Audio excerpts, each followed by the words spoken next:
మన ప్రభువైన యేసుక్రీస్తు నామములో మీ అందరికీ వందనాలు తెలియజేస్తున్నా. ఈరోజు ఈ వీడియోని వీక్షిస్తున్న మీ అందరినీ ఒక విషయం ఆలోచన చేయమని కోరుతున్నా.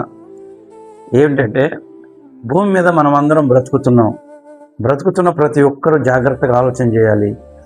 నేను భూమి మీద దేనికోసం ఉన్నాను? పర్పస్ ఏంటి? ఏ ఉద్దేశంతో నేను ఈ లోకంలో ఉన్నాను?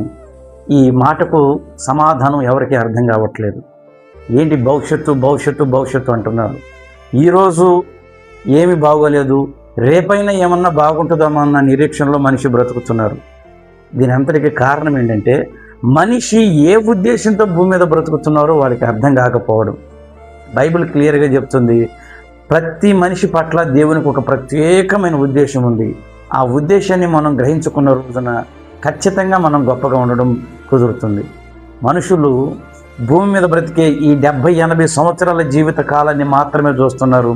ఈ 70-80 సంవత్సరాల్లోనే భవిష్యత్తు అని వాటి కోసం ఆరాటపడుతున్నారు. భవిష్యత్తు అసలు మీరు దేనికోసం బ్రతుకుతున్నారు? భూమి మీద ప్రతి వ్యక్తి ఖచ్చితంగా ఆలోచన చేయాలి. నేను భూమి మీద ఈరోజు ఎందుకున్నాను? ఏ ఉద్దేశంతో దేవుడు నన్ను కలుగు చేశాడు అనే విషయాల మీద మనం ధ్యాస పెడితే మన భవిష్యత్తు గొప్పగా ఉంటుంది. గుర్తుపెట్టుకోండి, దేవుని వాక్యం సెలవిస్తుంది, భవిష్యత్తు అనేది ఈ 70-80 సంవత్సరాల కాలంలో కాదు. ఈ 70-80 సంవత్సరాల తర్వాత భూమి మీద జీవితం ముగిసిన తర్వాతనే అసలైన భవిష్యత్తు ప్రారంభమవుతుంది. అది నిత్య జీవమా నిత్య నరకమా అనేది ఎట్ ప్రజెంట్ భూమి మీద మనం ఉన్నప్పుడే నిర్ణయించుకోవాలి. ఈ సమయం అంతా నువ్వేమనుకుంటున్నావంటే, డబ్బులు సంపాదిస్తేనే భవిష్యత్తు బాగుంటుంది, డబ్బులు సంపాదించాలని ఆరాటపడుతూ వాటి కోసం తెగ పరిగెడుతున్నావు.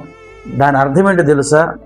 ఎవరికైతే దేనికోసం బ్రతుకుతున్నామో తెలియకుండా బ్రతుకుతున్న వాళ్ళంతా వ్యర్థంగా బ్రతుకుతున్నట్టే లెక్క. మీరైనా నేనైనా భూమి మీద దేనికోసం ఉన్నామో తెలుసుకోకుండా డబ్బులు సంపాదించడానికి, వ్యాపారాలు చేయడానికి, ఇవన్నీ భూమి మీద కార్యకలాపాలు చేయడానికి అన్నిటికీ సమయాన్ని వ్యర్థం చేస్తే ఒకరోజు ఇబ్బందులు పాలకు తప్పదు.